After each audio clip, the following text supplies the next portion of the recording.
ವಿಧಾನಸಭೆ ಕಲಾಪದ ವೇಳೆ ಮಂತ್ರಿ ಮಹೋದಯರು ನಡೆಸಿದ ಪೊಲಿಟಿಕ್ಸ್ ಇವತ್ತು ಉದ್ಯಾನ ನಗರಿಯಲ್ಲಿ ಪ್ರತಿಭಟನೆಯ ಕಿಚ್ಚು ಹೊತ್ತಿಸಿತ್ತು. ಕಳಂಕಿತ ಮಾಜಿ ಸಚಿವರ ವಿರುದ್ಧ ವಿವಿಧ ರಾಜಕೀಯ ಪಕ್ಷಗಳು, ಸಂಘ ಸಂಘಟನೆಗಳು ರಸ್ತೆಗಿಳಿದವು. ಜನಪ್ರತಿನಿಧಿಗಳ ನೀಚ ಕೃತ್ಯ ಖಂಡಿಸಿ ವಿಭಿನ್ನ ರೀತಿಯಲ್ಲಿ ಪ್ರತಿಭಟನೆ ನಡೆಸಿದವು.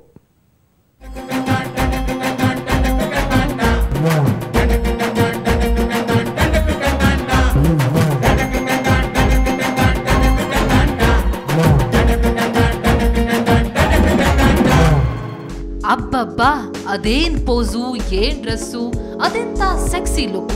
ಸಿಲಿಕಾನ್ ಸಿಟಿ ಜನರು ಇವತ್ತು ರಸ್ತೆಗಳಲ್ಲಿ ರಾರಾಜಿಸುತ್ತಿದ್ದ ಈ ಹೊಸ ಮಾಡೆಲ್ಗಳ ಪೋಸ್ಟರ್ಗಳನ್ನ ನೋಡಿ ದಂಗಾಗಿ ಹೋದ್ರು. ಅಂದ್ಹಾಗೆ ಇವರು ಯಾರು ಅಂತ ನಿಮ್ಗೆ ಗೊತ್ತಿರ್ಬೇಕಲ್ವಾ? ಅದೇ ನಿನ್ನೆ ಸದನದಲ್ಲಿ ಸೆಕ್ಸ್ ಫಿಲ್ಮ್ ನೋಡಿ ಸಿಕ್ಕಿ ಹಾಕಿಕೊಂಡ ಮಾಜಿ ಸಚಿವತ್ರಯರು. ಕಳಂಕಿತ ಮಾಜಿ ಮಂತ್ರಿಗಳ ವಿರುದ್ಧ ಬೆಂಗಳೂರಿನಲ್ಲಿ ಯೂತ್ ಕಾಂಗ್ರೆಸ್ ನಡೆಸಿದ ಪ್ರತಿಭಟನೆಯ ಪರಿ ಇದು. ಲಕ್ಷ್ಮಣ್ ಸವದಿ, ಸಿಸಿ ಪಾಟೀಲ್ ಹಾಗೂ ಕೃಷ್ಣ ಪಾಲೇಮಾರ್ ವಿಧಾನಸೌಧಕ್ಕೆ ಅವಮಾನ ಮಾಡಿದ್ದಾರೆ ಅಂತ ಕಾರ್ಯಕರ್ತರು ಧಿಕ್ಕಾರ ಕೂಗಿದ್ರು. ಮುಖವಾಡ ಧರಿಸಿ ನರ್ತಿಸಿ ಅಣುಕು ಪ್ರದರ್ಶನ ಮಾಡಿದ್ರು.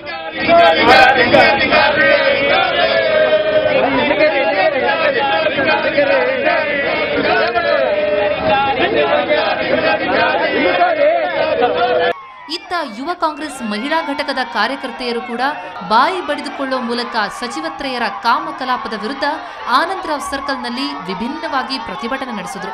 ಇದೇ ವೇಳೆ ಪೊರಕೆ ಹಿಡಿದು ಕಳಂಕಿತರ ವಿರುದ್ಧ ಆಕ್ರೋಶ ವ್ಯಕ್ತಪಡಿಸಿದ್ರು.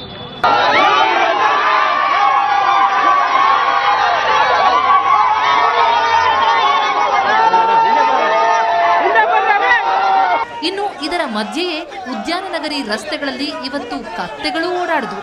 ಸದನದಲ್ಲಿ ಸೆಕ್ಸ್ ಫಿಲ್ಮ್ ವೀಕ್ಷಿಸಿದ 3 ಸಚಿವರ ಶಾಸಕತ್ವ ರದ್ದುಪಡಿಸಬೇಕೆಂದು ಆಗ್ರಹಿಸಿ ಕರವೇ ಕಾರ್ಯಕರ್ತರು ಪ್ರತಿಭಟನೆ ನಡೆಸಿದ್ರು. ಆನಂದರಾವ್ ವೃತ್ತದ ಬಳಿ ಕತ್ತೆಯ ಮೇಲೆ ಲಕ್ಷ್ಮಣ್ ಸವದಿ ಹಾಗೂ ಸಿಸಿ ಪಾಟೀಲ್ ಪ್ರತಿಕೃತಿಗಳನ್ನಿಟ್ಟು ಫ್ರೀಡಂ ಪಾರ್ಕ್ ವರೆಗೆ ಮೆರವಣಿಗೆ ಮಾಡಿದ್ರು. ನಂತರ ಪ್ರತಿಕೃತಿ ದಹಿಸಿದ ಕಾರ್ಯಕರ್ತರು ಪೊಲೀಸ್ ಸಚಿವರಿಗೆ ಧಿಕ್ಕಾರ ಕೂಗಿದ್ರು.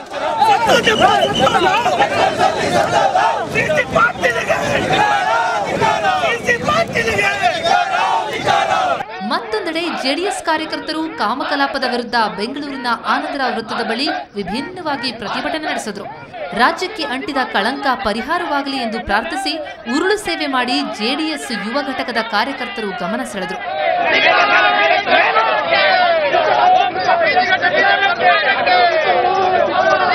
ಈ ಮಧ್ಯೆ ಬ್ಲೂ ಫಿಲ್ಮ್ ವೀಕ್ಷಣೆ ಮಾಡಿದ ತ್ರಿಮೂರ್ತಿ ಸಚಿವರನ್ನ ಬಂಧಿಸುವಂತೆ ಆಗ್ರಹಿಸಿ ಸಿಪಿಎಂ ಹಾಗೂ ಅಖಿಲ ಭಾರತ ಜನವಾದಿ ಮಹಿಳಾ ಮಂಡಳಿಯವರು ಪ್ರತಿಭಟನೆ ನಡೆಸಿದರು. ನಗರದ ಮೈಸೂರು ಬ್ಯಾಂಕ್ ವೃತ್ತದಲ್ಲಿ ಪ್ರತಿಭಟನೆ ನಡೆಸಿದ 100ಕ್ಕೂ ಹೆಚ್ಚು ಪ್ರತಿಭಟನಾಕಾರರನ್ನ ಬಂಧಿಸಿದ ಪೊಲೀಸರು ನಂತರ ಬಿಡುಗಡೆಗೊಳಿಸಿದರು. ಪ್ರತಿಭಟನೆಗಳನ್ನು ಹತ್ತಿಕ್ಕುವ ಪೊಲೀಸರ ಕ್ರಮಕ್ಕೆ ಹೇಳಿ ಧಿಕ್ಕಾರ. ಇದೇ ವೇಳೆ ಸಚಿವರ ಪೋಲಿ ವರ್ತನೆ ಖಂಡಿಸಿ ದಲಿತ ರಕ್ಷಣಾ ವೇದಿಕೆ ಕಾರ್ಯಕರ್ತರು ಪ್ರತಿಭಟಿಸಿದರು. ವಿಧಾನಸೌಧಕ್ಕೆ ಮುತ್ತಿಗೆ ಹಾಕಲು ಯತ್ನಿಸಿದ ಕಾರ್ಯಕರ್ತರನ್ನ ಪೊಲೀಸರು ಬಂಧಿಸಿ ಬಿಡುಗಡೆ ಮಾಡಿದರು. ಒಟ್ಟಾರೆ ಇವತ್ತು ಬೆಂಗಳೂರಿನಲ್ಲಿ ಪೊಲೀಸ್ ಸಚಿವರ ವಿರುದ್ಧ ಪ್ರತಿಭಟನೆಯ ಕಿಚ್ಚು ಹೊತ್ತಿ ಉರಿಯಿತು. ಬ್ಯೂರೋ ರಿಪೋರ್ಟ್, ಸುವರ್ಣ ನ್ಯೂಸ್ 24/7. ರಾಜ್ಯ ವಿಧಾನಸಭೆಯಲ್ಲಿ ನಡೆದ ಸಚಿವರ ಕಾಮಕಾಂಡಕ್ಕೆ ಭ್ರಷ್ಟಾಚಾರ ವಿರೋಧಿ ಹೋರಾಟಗಾರ ಅಣ್ಣಾ ಹಜಾರೆ ಕೂಡ ತೀವ್ರ ಖೇದ ವ್ಯಕ್ತಪಡಿಸಿದ್ದಾರೆ.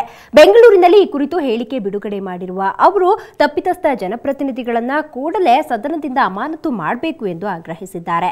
ಅಲ್ಲದೆ ಇಂತಹ ಲಜ್ಜೆಗೆಟ್ಟ ಅಭ್ಯರ್ಥಿಗಳಿಗೆ ಟಿಕೆಟ್ ನೀಡುವ ರಾಜಕೀಯ ಪಕ್ಷಗಳ ವಿರುದ್ಧವೂ ಹಜಾರೆ ಕಿಡಿಕಾರಿದ್ದಾರೆ. ದೇಶದ ಭವಿಷ್ಯ ಇಂತಹ ಡೋಂಗಿ ನಾಯಕರ ಕೈಯಲ್ಲಿ ಅಪಾಯದಲ್ಲಿದೆ. ಅದನ್ನ ರಕ್ಷಿಸುವ ಹೊಣೆ ಎಲ್ಲರದ್ದು. ಅಂತಹ ಪರಿವರ್ತನೆಯ ಕಾಲ ಈಗ ಬಂದಿದ್ದು ಜನತೆ ಎಚ್ಚೆತ್ತುಕೊಳ್ಳಬೇಕೆಂದು ಅಣ್ಣಾ ಕರೆ ನೀಡಿದ್ದಾರೆ.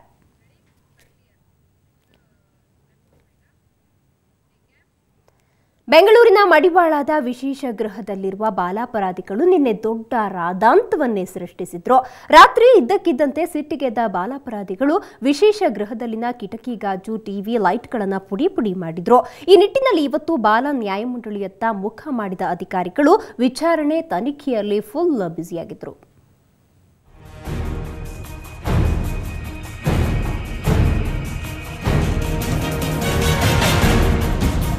ಬೆಂಗಳೂರಿನ ಮಡಿವಾಳದಲ್ಲಿರೋ ಬಾಲಾಪರಾಧಿಗಳ ವಿಶೇಷ ಗೃಹದಲ್ಲಿ ಇವತ್ತು ಅಧಿಕಾರಿಗಳದ್ದೇ ಓಡಾಟ.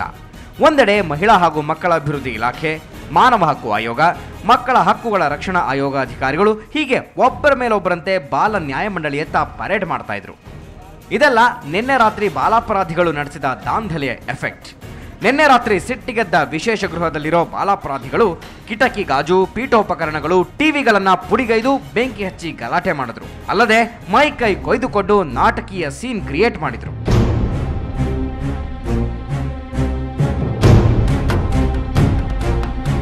ಇದರ ಬಗ್ಗೆ ತನಿಖೆ ನಡೆಸಲು ಇವತ್ತು ಅಧಿಕಾರಿಗಳು ಸ್ಥಳಕ್ಕೆ ದೌಡಾಯಿಸಿದ್ರು. ರಾತ್ರಿ ಊಟ ಆದಮೇಲೆ ಹುಡುಗರು ಮಲಗೋ ಹೊತ್ತಲ್ಲಿ ಒಳಗಡೆ ಹೋಗಿ ಗ್ರಿಲ್ ಕಟ್ ಮಾಡಿಕೊಳ್ಳೋದು ಅವರಿಗೆ ಸ್ಟಾಫಿಗೆ ಗೊತ್ತಾಗಿದೆ, ಗಾರ್ಡಿಂಗ್ ಸ್ಟಾಫ್. ಅವ್ರು ಹೋಗಿ ಇಲ್ಲಿ ಕ್ವಾರ್ಟರ್ಸಲ್ಲಿದ್ದ ಸ್ಟಾಫನ್ನು ಕರ್ಕೊಂಡು ಬಂದು ತೋರಿಸಿದ್ದಾರೆ, ಒಳಗಡೆ ಹೋಗಿದ್ದಾರೆ. ಜೊತೆ ಹೋದಾಗ ಇದು ಕಿಟಕಿ ಗ್ರಿಲ್ ಕಟ್ ಮಾಡೋದು ಗೊತ್ತಾಯ್ತು. ಹಾಗೆ ಮೊಬೈಲ್ ಎಲ್ಲ ಇತ್ತಂತ ಅದನ್ನು ತಗೊಂಡು ಬಂದು ಇದು ಮಾಡಿದ್ದಾರೆ. ಅದು ಸ್ವಲ್ಪ ಅವರಿಗೆ ಇದು ಜಾಸ್ತಿ ಕೋಪ ಬಂದಿದೆ. ಅಧಿಕಾರಿಗಳು ಹೇಳೋ ಪ್ರಕಾರ ನಿನ್ನೆ ರಾತ್ರಿ ಎಲ್ಲ 18 ಬಾಲಾಪರಾಧಿಗಳು ಕಿಟಕಿಯ ಸರಳುಗಳನ್ನು ಆಕ್ಸೆಲ್ ಬ್ಲೇಡ್ನಿಂದ ಕೊಯ್ದು ತಪ್ಪಿಸಿಕೊಳ್ಳೋದಕ್ಕೆ ಪ್ರಯತ್ನಿಸಿದ್ರು. ವಿಷಯ ತಿಳಿದ ವಾರ್ಡನ್ ತಕ್ಷಣ ಮಡಿವಾಳ ಪೊಲೀಸರಿಗೆ ಸುದ್ದಿ ಮುಟ್ಟಿಸಿದ್ರು. ಸ್ಥಳಕ್ಕೆ ಪೊಲೀಸರು ಬರುವ ಮುಂಚೆಯೇ ಬಾಲಾಪರಾಧಿಗಳು ಸಿಟ್ಟಿಗೆದ್ದು ಈ ಅವಾಂತರಕ್ಕೆ ಕೈ ಹಾಕಿದ್ರು. ಘಟನೆಯ ಹಿನ್ನೆಲೆ ಹಾಗೂ ಕಾರಣವನ್ನ ತಿಳ್ಕೊಳ್ಳೋದಕ್ಕೆ ಮಾನವ ಹಕ್ಕು ಆಯೋಗ ಅಧಿಕಾರಿಗಳು ಹಾಗೂ ಮಕ್ಕಳ ಹಕ್ಕುಗಳ ರಕ್ಷಣಾ ಆಯೋಗ ಆಯುಕ್ತರಾದ ನೀನಾ ನಾಯರ್ ಹಲವು ತಾಸುಗಳ ಕಾಲ ಬಾಲಾಪರಾಧಿಗಳ ಜೊತೆ ಮಾತುಕತೆ ನಡೆಸಿದ್ರು. ಜೊತೆಗೆ ಬಾಲ ನ್ಯಾಯ ಮಂಡಳಿಯ ಮ್ಯಾಜಿಸ್ಟ್ರೇಟ್ಗಳು ತುರ್ತು ಸಭೆ ನಡೆಸಿ ಘಟನೆಯ ಬಗ್ಗೆ ಚರ್ಚೆ ನಡೆಸಿದ್ರು. ಇತ್ತ ಈ ಬಗ್ಗೆ ವರದಿ ನೀಡುವಂತೆ ಮಕ್ಕಳ ಹಕ್ಕುಗಳ ರಕ್ಷಣಾ ಆಯೋಗ ಸಂಬಂಧಿತ ಅಧಿಕಾರಿಗಳಿಗೆ ಸೂಚನೆ ನೀಡಿತು.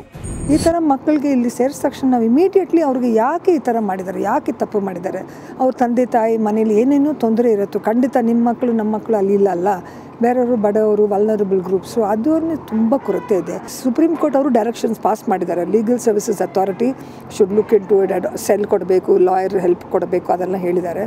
ಸೊ ನಾವು ಲೀಗಲ್ ಸರ್ವಿಸಸ್ ಅಥಾರಿಟಿ ಮಾತಾಡ್ತಾ ಇದ್ದೀವಿ. ಘಟನೆಯ ಹಿನ್ನೆಲೆಯಲ್ಲಿ ಕೆಲ ಬಾಲಾಪರಾಧಿಗಳನ್ನ ಬೇಲ್ ಮೂಲಕ ಬಿಡುಗಡೆ ಮಾಡೋದಕ್ಕೆ ಚಿಂತನೆ ನಡೆಸಲಾಗಿದೆ. ಜೊತೆಗೆ ಬಾಲಾಪರಾಧಿಗಳಿಗೆ ಸಮರ್ಪಕ ಕಾನೂನು ನೆರವು ನೀಡೋದಕ್ಕೆ ಕ್ರಮ ಕೈಗೊಳ್ಳಲು ಸೂಚಿಸಲಾಗಿದೆ. ಒಟ್ಟಿನಲ್ಲಿ ಬಾಲಾಪರಾಧಿಗಳು ಪೊಲೀಸರ ವಿರುದ್ಧ ದೂರಿದ್ರೆ ಪೊಲೀಸರು ಬಾಲಾಪರಾಧಿಗಳತ್ತ ಬೆರಳು ತೋರಿಸ್ತಾ ಇದ್ದಾರೆ. ಅಧಿಕಾರಿಗಳ ವಿಸಿಟ್ ಬಳಿಕನಾದ್ರೂ ಇಲ್ಲಿನ ಪರಿಸ್ಥಿತಿ ಸುಧಾರಿಸುತ್ತಾ ಅನ್ನೋದನ್ನ ಕಾದು ನೋಡಬೇಕು. ವೆಂಕಟರಮಣ್, ಸುವರ್ಣ ನ್ಯೂಸ್ 24/7 ಬೆಂಗಳೂರು. ಇನ್ನು ವಿವಾದಗಳ ಸುಳಿಯಲ್ಲೇ ಮಿಂದೇಳ್ತಿರೋ ಬೆಂಗಳೂರು ವಿವಿ ಅವಾಂತರಗಳು ಒಂದೆರಡಲ್ಲ. ಇಂದು ಕೂಡ ಯೂನಿವರ್ಸಿಟಿಯ ಹಲವಾರು ಹುಳುಕುಗಳು ಬಯಲಾದವು. ವಿಶ್ವವಿದ್ಯಾನಿಲಯದ ವಿವಿಧ ವಿಭಾಗಗಳಿಗೆ ಭೇಟಿ ನೀಡಿದ ಕುಲಸಚಿವ ಮೈಲಾರಪ್ಪಗೆ ಶಾಕ್ ಕಾದಿತ್ತು. ವಿದ್ಯಾರ್ಥಿಗಳ ತಾಳ್ಮೆಯ ಕಟ್ಟೆ ಉಳಿದಿತ್ತು.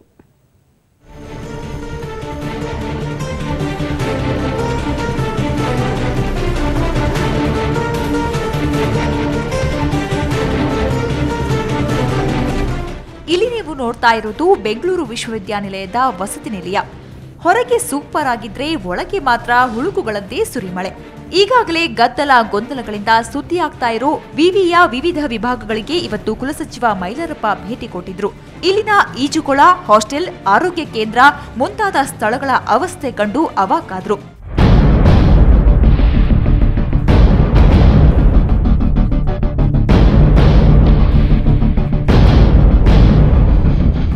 ಇದೇ ವೇಳೆ ಯೂನಿವರ್ಸಿಟಿ ವಸತಿ ನಿಲಯದಲ್ಲಿ ವ್ಯಾಸಂಗ ಮಾಡ್ತಾ ಇರೋ ವಿದ್ಯಾರ್ಥಿಗಳು ಮೂಲ ಸೌಕರ್ಯಗಳ ಕೊರತೆಯ ಬಗ್ಗೆ ಆಕ್ರೋಶ ವ್ಯಕ್ತಪಡಿಸಿದ್ರು.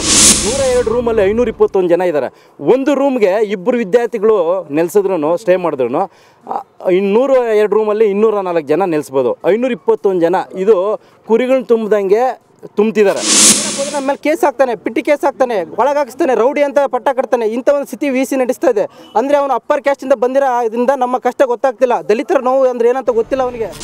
ಇನ್ನು ಆಶ್ಚರ್ಯ ಅಂದ್ರೆ ಓಪನ್ ಯೂನಿವರ್ಸಿಟಿ ಅನ್ನುವ ಹೆಸರಿಗೆ ತಕ್ಕಂತೆ ಇಲ್ಲಿ ಕ್ಲಾಸ್ ರೂಮ್ಗಳು ಫುಲ್ ಓಪನ್. ಸುಮಾರು 7 ಕಟ್ಟಡಗಳ ಕಾಮಗಾರಿ ಅರ್ಧದಲ್ಲೇ ಬಾಕಿ ಉಳಿದಿದ್ದು ಗುತ್ತಿಗೆದಾರರಿಗೆ ಇತರ ಕಾರಣಗಳ ನೆಪ ಹೇಳಿ ಹಣವನ್ನ ಪಾವತಿಸಿಲ್ವಂತೆ. ಈ ಬಗ್ಗೆ ಸಿಂಡಿಕೇಟ್ ಸಭೆಯಲ್ಲಿ ತುರ್ತು ಚರ್ಚೆ ನಡೆಸಿ ನಿರ್ಧರಿಸಲಾಗುವುದು ಅಂತಾರೆ ಕುಲಸಚಿವರು. ಇದು 40 lakhs ಪ್ರಾಜೆಕ್ಟ್ ನನಗೆ 2 years ಮುಂಚೆನೇ ನನಗೆ ಇದು ವರ್ಕ್ ಆರ್ಡರ್ ಆಗಿ ನಾನು ಕೆಲಸ ಸ್ಟಾರ್ಟ್ ಮಾಡಿದೆ. ಸೊ ಕೆಲಸ ಸ್ಟಾರ್ಟ್ ಮಾಡಿ ನಾನು ಇದು ಈ ಸ್ಟೇಜಿಗೆ ಇದೆ. ನೀವೇ ನೋಡ್ತಾ ಇದ್ದೀನಿ 90%, ಮೋರ್ ದೆನ್ 90% ನಾನು ಕಂಪ್ಲೀಟ್ ಮಾಡಿದ್ದೀನಿ. ಟಿಲ್ ಟುಡೇ ನನಗೆ ಓನ್ಲಿ 7 lakhs ಪೇಮೆಂಟ್ ಆಗಿದೆ ಮೇಡಮ್. ಸೊ ಔಟ್ ಆಫ್ 40 ನನಗೆ 7 lakhs ಪೇಮೆಂಟ್ ಆಗಿದೆ. ನಾನು ಏನು ಇನ್ವೆಸ್ಟ್ ಮಾಡಿದ್ರೆ ಆ ದುಡ್ಡು ಕೊಟ್ಟರೆ ನಾನು ಕಂಪ್ಲೀಟ್ ಮಾಡಿಕೊಡ್ತೀನಿ ಅಂತೇಳಿ. ಸೊ ನನಗೆ ಇನ್ನೂ 2 years ಬ್ಯಾಕ್ ರೇಟ್ನ ನಾನು ಇವತ್ತಿಗೂ ಫಿನಿಶಿಂಗ್ ಮಾಡಿಕೊಡ್ತಾ ಇದ್ದೀನಿ. ಸೊ ನನಗೆ ಈ ಬಿಲ್ಡಿಂಗು ಫಿನಿಶ್ ಮಾಡೋಂಗಿಲ್ಲ. ನಮ್ಮದು ರೆಪ್ಯೂಟೆಡ್ ಕಂಪ್ನಿ, ನಮ್ಮದು ಹೆಸರು ಕೆಟ್ಟೋಗ್ತಾ ಇದೆ. ಈ 7 ಕಟ್ಟಡಗಳು ಕಾಮಗಾರಿ 90% ಮುಕ್ತಾಯ ಆಗಿದೆ. ಬೇರೆ ಬೇರೆ ಕಾರಣಗಳಿಗಾಗಿ ಗುತ್ತಿಗೆದಾರರಿಗೆ ಹಣ ಪಾವತಿಸಿಲ್ಲ ಅನ್ನೋವಂಥ ಕಾರಣಕ್ಕಾಗಿ ಮತ್ತು ಇದಕ್ಕೆ ಆಡಳಿತಾತ್ಮಕವಾಗಿ ನಾವು ಆಸಕ್ತಿ ತೋರಿಸದೇ ಇರತಕ್ಕಂಥ ಕಾರಣದಿಂದಾಗಿ ಕಳೆದ 3 ವರ್ಷ 4 ವರ್ಷ 2.5 ವರ್ಷದಿಂದ ಈ ಕಟ್ಟಡಗಳು ಈ ಹಂತದಲ್ಲಿ ಬಂದು ಶಿಥಿಲವಾಗುವಂಥ ಹಂತದಲ್ಲಿ ಬಂದು ತಲುಪಿವೆ. ವಿಶ್ವವಿದ್ಯಾನಿಲಯದಲ್ಲಿ ಸಮಸ್ಯೆಗಳು ತುಂಬಿ ತುಳುಕ್ತಾ ಇದ್ದು ವಿದ್ಯಾರ್ಥಿಗಳ ಗೋಳು ಯಾರ ಕಿವಿಗೂ ಬೀಳದಾಗಿದೆ. ಒಟ್ಟಲ್ಲಿ ಸರ್ಕಾರದ ಕೋಟಿ ಹಣವನ್ನ ಯೂನಿವರ್ಸಿಟಿ ಸಮರ್ಪಕ ರೀತಿಯಲ್ಲಿ ಬಳಸದೆ ವಿವಿಯ ಅಭಿವೃದ್ಧಿ ಹಳ್ಳ ಹಿಡಿದಿದೆ. ಮಮತಾ ಮರಧಾಳ, ಸುವರ್ಣ ನ್ಯೂಸ್ 24/7 ಬೆಂಗಳೂರು. ಈಗೊಂದು ಬ್ರೇಕ್ ನಂತರ ಬೆಂಗಳೂರು ಫಸ್ಟ್ ಮುಂದುವರಿಯುತ್ತೆ.